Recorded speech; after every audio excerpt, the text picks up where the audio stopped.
بسم اللہ الرحمن الرحیم۔ السلام علیکم۔ قرآن سے اس کے پیارے ناظرین، میں آپ سب کو تہہ دل سے خوش آمدید کہتی ہوں اور میں امید کرتی ہوں کہ آپ تمام ناظرین اللہ کے کرم و فضل سے خیر و عافیت سے ہوں گے۔ ناظرین، اس ویڈیو کو لائک کریں، شیئر کریں اور چینل کو سبسکرائب کریں اور ساتھ لگے بیل آئیکن کو بھی دبا دیں تاکہ میری آنے والی تمام ویڈیوز آپ تک پہنچتی رہیں۔ ناظرین، آج کی ویڈیو میں ہم جانیں گے کہ کون سی ایسی 7 چیزیں ہیں جس سے ہمارے گھر میں غریبی آتی ہے، فقر و فاقہ آتی ہے، گھر میں خیر و برکت نہیں ہوتی، اور کون سی ایسی 7 چیزیں ہیں جس سے گھر میں خیر و برکت آتی ہے، خوشحالی آتی ہے، امیری آتی ہے، مالداری آتی ہے اور گھر میں خیر و برکت ہوتی ہے۔ ناظرین، کیا آپ ان 7 چیزوں میں گرفتار تو نہیں جن 7 چیزوں سے ہمارے گھروں میں غریبی آتی ہے، فقر و فاقہ آتی ہے، گھر میں خیر و برکت نہیں ہوتی؟ اور کہیں آپ ان 7 چیزوں کو تو نہیں چھوڑ دیے جس سے خوشحالی آتی ہے، امیری آتی ہے، جس سے انسان امیر ہو جاتا ہے، مالداری آتی ہے؟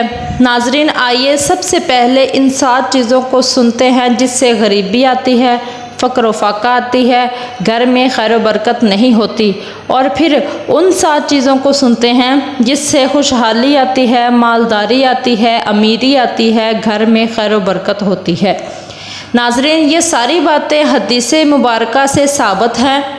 ناظرین، سب سے پہلے جس کام کرنے سے گھر میں غریبی آتی ہے وہ ہے جلدی جلدی نماز پڑھنا۔ جلدی جلدی نماز پڑھنے سے غریبی آتی ہے۔ ناظرین، بہت سارے لوگ مسجد میں جاتے ہیں، جلدی جلدی نماز پڑھتے ہیں، باہر آ جاتے ہیں۔ گھر میں خواتین کسی کام کو کرنے کے لیے جلدی جلدی وضو کرتی ہیں اور نماز پڑھ لیتی ہیں۔ ناظرین، جلدی جلدی نماز پڑھنے سے زندگی میں برکت ختم ہو جاتی ہے، کاروبار میں برکت ختم ہو جاتی ہے، گھر میں غریبی آتی ہے، فقر و فاقہ آتی ہے اور خیر و برکت نہیں ہوتی۔ ناظرین، کھڑے ہو کر پیشاب کرنے سے غریبی آتی ہے۔ ناظرین، اکثر اوقات بچے بھی کھڑے ہو کر پیشاب کر دیتے ہیں، تو ماؤں کو چاہیے کہ اپنے بچوں کی اصلاح کریں اور بچوں کو بتائیں کہ کھڑے ہو کے پیشاب نہیں کرنا چاہیے، اس سے گھر میں غریبی آتی ہے، اس سے گھر میں فقر و فاقہ آتی ہے اور خیر و برکت نہیں ہوتی۔ اور تیسری بات، پیشاب کرنے کی جگہ وضو کرنے سے غریبی آتی ہے، چاہے وہ وضو قرآن پڑھنے کے لیے کیا ہو، نماز پڑھنے کے لیے وضو کیا ہو یا کسی اور وجہ سے وضو کیا ہو۔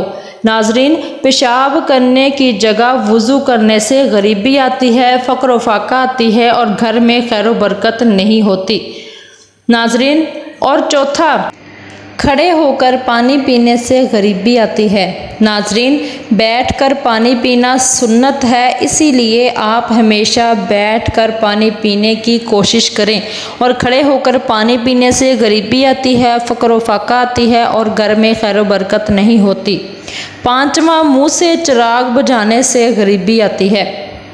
اور چھٹا، دانت سے ناخن کاٹنے سے غریبی آتی ہے اور گھر میں خیر و برکت نہیں ہوتی، فقر و فاقہ آتی ہے۔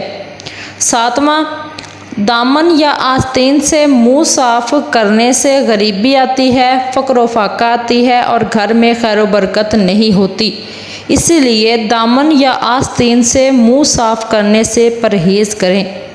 ناظرین، اور جن چیزوں سے امیری آتی ہے، خوشحالی آتی ہے، خیر و برکت آتی ہے، مالداری آتی ہے، وہ 7 چیزیں یہ ہیں۔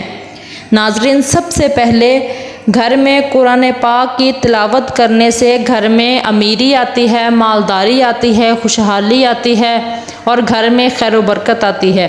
اور ناظرین، جس گھر میں صبح کے وقت قرآن پاک کھولا جاتا ہے، قرآن پاک اس گھر والوں کے لیے دعا کرتا ہے اور قیامت والے دن قرآن پاک اس بندے کی، اس گھر والوں کی گواہی دے گا۔ قیامت والے دن اللہ تعالیٰ قرآن پاک کو زبان دے گا، جو بندہ روزانہ قرآن پاک کی تلاوت کرتا ہوگا تو وہ قرآن پاک اس بندے کی سفارش کرے گا، اور جو بندہ قرآن پاک کو نہیں کھولتا ہوگا قیامت والے دن قرآن پاک شکایت کرے گا کہ مولا، اس بندے کے گھر میں بند پڑا رہا، مجھ پر دھول مٹی جمتی رہی، اس نے مجھے نہیں کھولا۔ ناظرین، لہٰذا قرآن پاک کی تلاوت کرنے سے گھر میں خوشحالی آتی ہے، برکت آتی ہے، امیری آتی ہے اور مالداری آتی ہے۔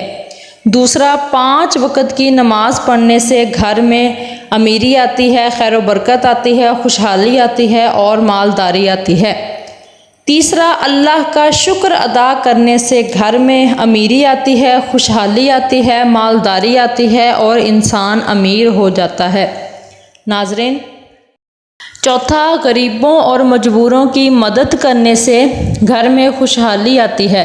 ناظرین، وہ مدد آپ جس طرح سے بھی کریں، جس طریقے سے بھی کریں، غریبوں اور مجبوروں کی مدد کرنے سے، اپنے ہمسایوں کی، اپنے رشتہ داروں کی اور ضرورت مندوں کی مدد کریں۔ وہ مدد آپ کھانا دے کر کر سکتے ہیں، پیسے دے کر کر سکتے ہیں، کپڑے دے کر کر سکتے ہیں، جس طرح بھی چاہیں آپ مدد کر سکتے ہیں۔ میرے نبی نے فرمایا کہ قیامت کے دن وہ شخص عرش الہی کے سائے میں ہوگا جس دن اس سائے کے سوا کوئی سایہ نہ ہوگا، وہ بندہ جس نے میرے مصیبت زدہ امتی کی پریشانی دور کی، قیامت والے دن وہ عرش الہی کے سائے میں ہوگا۔ ناظرین، پانچواں، گناہوں سے معافی مانگنے سے گھر میں خیر و برکت آتی ہے، امیری آتی ہے اور خوشحالی آتی ہے۔ لہٰذا ناظرین، استغفار کی کثرت کیا کریں، اللہ تعالیٰ سے اپنے گناہوں کی معافی مانگا کریں۔ چھٹا، ناظرین، ماں باپ اور رشتہ داروں کے ساتھ اچھا سلوک کرنے سے، اچھا برتاؤ کرنے سے گھر میں مالداری آتی ہے، امیری آتی ہے، خوشحالی آتی ہے اور خیر و برکت آتی ہے۔ ناظرین، ساتواں، صبح کے وقت سورہ یاسین اور شام کے وقت سورہ واقعہ پڑھنے سے، ناظرین یعنی صبح کے وقت فجر کی نماز کے بعد سورہ یاسین اور مغرب کے بعد سورہ واقعہ کی تلاوت کریں تو اللہ تعالیٰ آپ کے رزق میں بارش برسا دے گا۔ ناظرین، اس طرح برکت ڈالے گا کہ آپ حیران ہو جائیں گے، معجزات آپ خود اپنی آنکھوں سے دیکھیں گے۔ ناظرین، اس چینل میں میں نے سورہ یاسین کی فضیلت بیان کی ہے۔ سورہ یاسین کی فضیلت جاننے کے لیے چینل پر وزٹ کریں۔ ناظرین، یہ وہ 14 چیزیں ہیں، 7 چیزیں ایسی جس سے ہمارے گھر میں غریبی آتی ہے، فقر و فاقہ آتی ہے اور گھر میں خیر و برکت نہیں ہوتی، اور 7 چیزیں ایسی ہیں جس سے گھر میں خیر و برکت آتی ہے، خوشحالی آتی ہے، امیری آتی ہے اور مالداری آتی ہے۔ ناظرین، اللہ تعالی ہمیں عمل کرنے کی توفیق عطا فرمائے۔ ناظرین، اس ویڈیو کو لائک کریں، شیئر کریں اور چینل کو سبسکرائب کریں۔ ناظرین، اس ویڈیو کو زیادہ سے زیادہ شیئر کریں کیونکہ اچھی بات بتانا بھی صدقہ ہے اور صدقہ بلاؤں کو، مصیبتوں کو، آفتوں کو ٹال دیتا ہے۔ ناظرین، اس ویڈیو کو زیادہ سے زیادہ شیئر کریں تاکہ اللہ تعالی ہمارے ذریعے دوسروں کی بھی رہنمائی فرمائے۔ آمین۔